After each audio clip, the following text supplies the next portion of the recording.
So, I don't know if I would say it exactly like that, but if you look at the stories of the people in the Bible, it kind of makes you scratch your head, like why are they flipping out? Especially these first few.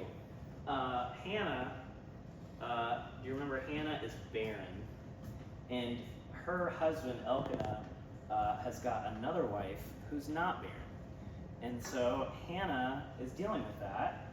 And do you know what Elkanah says when he's trying to console his wife, Hannah, who's barren? Am I not better to you than 10 sons? Oh my gosh. So that's how I, go to Amy when she's sad. Am I not like awesome? What's wrong? So Hannah, understandably, Hannah is sad. So sad that she weeps bitterly, so sad she doesn't eat. So she's on an eating fast, or like a strike, right? And she does pray to the Lord. And he does answer her prayer with Samuel. The next one, Elijah. This one's really funny to me too. And it's funny to me because of when it happens in Elijah's ministry, and it's never made sense to me. After Elijah takes out the 450 prophets of Baal at Mount Carmel, then he hears Jezebel's after him, and then he lays down under a broom tree and he wants to die. But Jezebel has been after him the whole time. The prophets of Baal were ready to try and kill him too. It's very odd to me that the prophet Elijah, having faced tons of persecution already, at this point in his life, all of a sudden is like, okay, I'm done. And God calls him and strengthens him from that. I guess what I'm saying is, I wouldn't necessarily project that I can diagnose people in the Bible with mental health, but it does help me to see, why at this point are you giving up? And God does strengthen Elijah, and that's really powerful, that an angel comes and feeds him. Job is a great book. And short and sweet of it is, Job not only is never given a reason from God for why his children die and he loses all of his possessions, but Job does come to a breaking point of self-righteously responding to God that he did nothing wrong to deserve it. And that is not only a spiritual faux pas, no. That is a wrong way of thinking. I would argue maybe everyone who is self-righteous to God is spiritually wrong and mentally out of whack. David, plenty of things there. But David shows himself righteous for most of his life. When does David go off the rails is when he commits sin, doesn't get corrected, commits more sin, lies, and murders. And so David's got a lot of things. And you see this a lot of David in the Psalms, as we brought that up before. So if you want maybe to get more of in David in his own words of how he was hurting and what he was going through, spiritually, mentally, or whatever, I think that would be a great place to go. Jonah is the other one that vexes me, because Jonah, he wants to give up and die after Nineveh repents. So God somehow worked the miracle of saving all of the Ninevites. And then he's like, God, this is why I didn't want to come in the first place. I wanted you to smite them. And then he wants to give up and die. In some way, is that mental health? Yeah. I mean, it's in some way, he's depressed and he wants to die. And here are the great prophets of the Lord that go through this.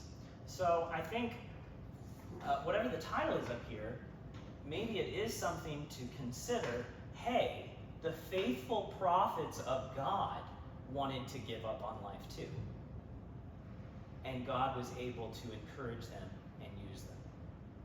Why could that not be true for me? Jesus, of course, is different than everyone. Jesus never sins, and Jesus never causes anyone to sin, and Jesus doesn't have a sinful nature. That's not to say that my sin causes my mental health problems, not always. But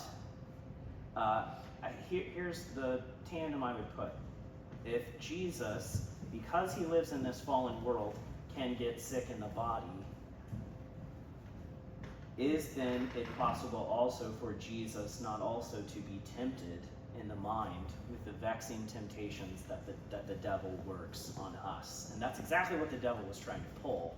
So in the Garden of Gethsemane, famously, Jesus is praying so anxiously and with such agony that he sweats drops of blood. So at least the mental torture that the devil was placing on Christ is to a point where at least we can turn to Christ and say, there is no place in my agony, anxiety, or depression that Christ has not faced and faced without sin, and he is who we can turn to with all of our sufferings. Thanks.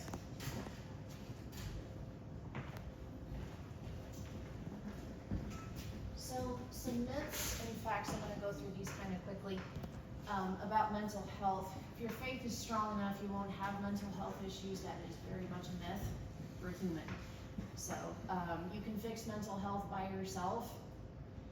I'm not saying it's not possible, but why would you try? You don't have to. If you pray enough for relief from mental health struggles, you will be cured. Now, God can do anything. If you pray and he cures you, that's amazing. I've actually seen that happen with some people who struggle with addiction, is that their cravings one day, they're just gone. So it's amazing to see happen, and I'm not saying he can't do that, but it doesn't necessarily mean that if you pray, you're going to be magically healed. Mental health issues are a result of your sin, and you're being punished by God.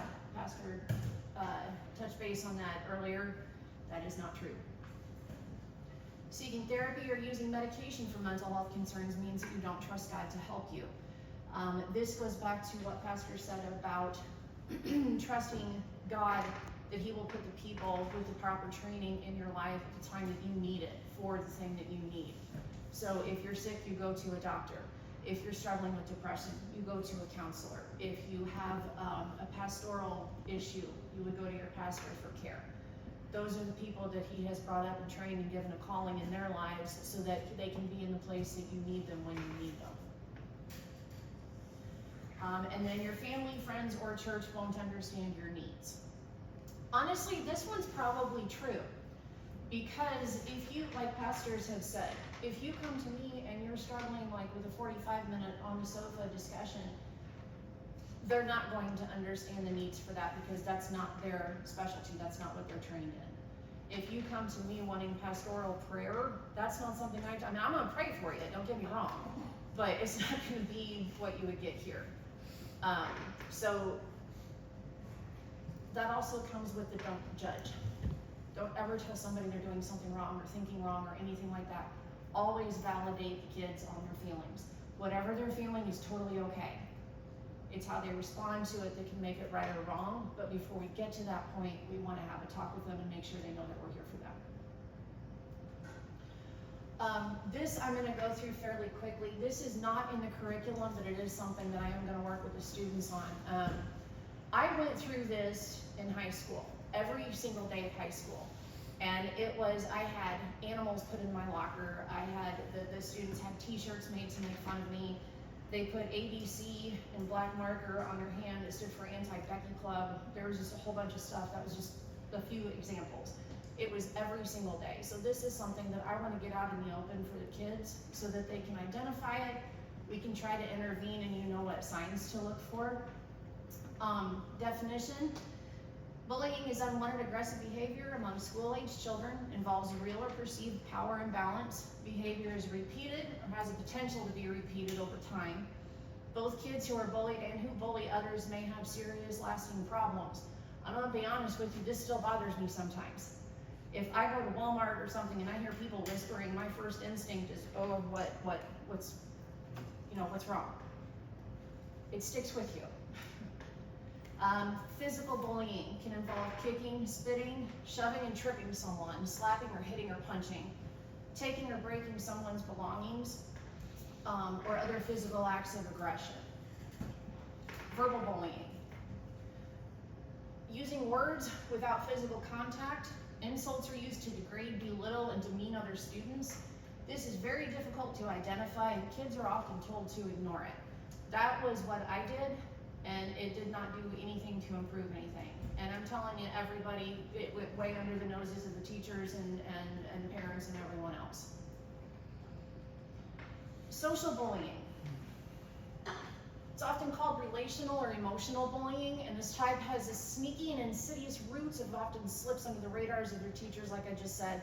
The goal of students who social bully is a tactic to raise their own social standing by bringing the reputations of others down, okay? I know there's kind of a summary that says that bullying is basically another child is jealous of or wants something that they can't have, so they're gonna make you feel less about yourself to build themselves up. That's a very simple definition of what can cause it. Cyberbullying. This is the newest one. It's the most significant type of bullying, and it happens when a student uses technology to bully another student with negative or harmful content. Pew Research Center found that at least half of the youth in the United States has faced bullying online, and that was in 22. So we've gone through a lot more technological advances with screens and everything since that time. In early 2021, it says the COVID-19 pandemic significantly increased online cyberbullying. Cyberbullying is very popular because you can hide behind your screen and you don't have to look the person in the eye, you don't have to see the result of the damage that you're doing. When I worked at Patterson, one of my jobs was a product support manager, and I got emails daily from veterinarians who were very unhappy with our software, rightfully so. But some of the language that was used in those, when I would call them, they were embarrassed to talk to me because they had been so mean.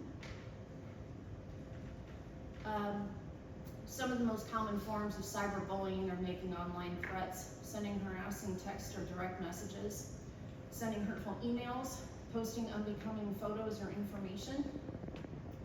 It's become more common and widespread because it can be difficult to pinpoint the perpetrator, and adults might not know about it. It's easier for this to occur because there is no physical interaction, so it's easier for the person to feel safe and anonymous. Cyberbullying is especially dangerous because victims can be targeted at any time, anywhere. I didn't have to go through this because back in the day, I'm 51, we didn't have internet. So I could at least go home at 3 o'clock and I was safe until the next morning. How do you tell if your child's being bullied? If they come home with unexplainable injuries, lost or destroyed clothing, books, electronics, or jewelry, frequent headaches or stomach aches, feeling sick or faking illness so they don't have to go to school, changes in their eating habits, like suddenly skipping meals or binge eating. Kids may come home from school hungry because they didn't eat their lunch, someone took it from them. Difficulty sleeping or frequent nightmares, declining grades, loss of interest in schoolwork or not wanting to go to school at all, sudden loss of friends or avoidance of social situations, and feelings of helplessness or decreased self-esteem. Self-destructive behaviors such as running away from home, harming themselves, or talking about suicide. This is where a lot of the, when I was talking earlier about if one of your child displays some characteristics of an eating disorder, or if they start talking about harming themselves or doing something like that, it could be a result of bullying. It doesn't necessarily mean they have an eating disorder or they're going to commit suicide. It could be this causing that. How do I know if my kid is the one doing the bullying? This is a tough one, but they get into physical or verbal fights. They have friends who are known to bully others. They're increasingly aggressive. They get sent to the principal's office or to detention frequently. They have unexplained extra money or new belongings. If they come home every day and they've got something new every day that you have not given them, chances are it's come from another child. They blame others for their problems and they don't accept responsibility for any of their actions. They're competitive and they worry about their reputation and popularity. This is probably one of the minor points of this, but it can go along with that. And then just some things about, has my child witnessed bullying? Witnessing bullying can actually generate into a diagnosis of PTSD. You do not have to experience the issue to have it be PTSD. You can see it happen, or you can hear about it happening to somebody else. They have poor school behavior, emotional disturbance, depression, post-traumatic stress, like I just said, drug and alcohol abuse, suicidal ideation. So, what do we do to fix this? How do we encourage people? Nurture their spiritual health, talk to the pastors. They'll tell you if something is going on that you need to seek assistance for. So if, like you said, if you go to them and you say, look, my child is dealing with this, you know what, let's get Becky involved. Let's get Robbie involved. Let's get your parents involved. Let's see what we can do to help.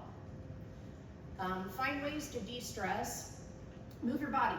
Do anything you can to help kids get rid of that added energy that they come home with. A lot of kids will find that you'll go to school, they get along great, and like the teachers will tell the parents, I wish I could clone your child, and they're like, what kid do you have at your school? Because that is not who comes home to me. They get home and they've been holding all of that in, so they just let loose when they get home, and then you guys become their verbal punching bags. So do some things to get them outside or get them moving for some physical activity. Practice thankfulness and mindfulness. There's some apps that you can download for them to actually list things that they are grateful for every day in their lives, and spend time with others or alone. If you have an introverted child, give them time to themselves. Just let them have time to themselves.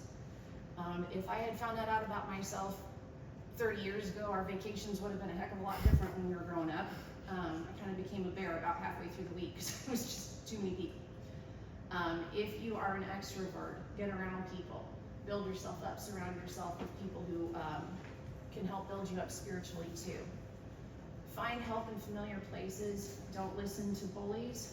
Check your local resources or call a hotline. And last slide. This is Sam City organization I talked about in the beginning. This is their phone number. You can also text to this zip code and it will help you find providers and things in your area, or give you directions to where you can go for that. And then there's a disaster distress helpline as well. So I'm gonna have Pastor come up.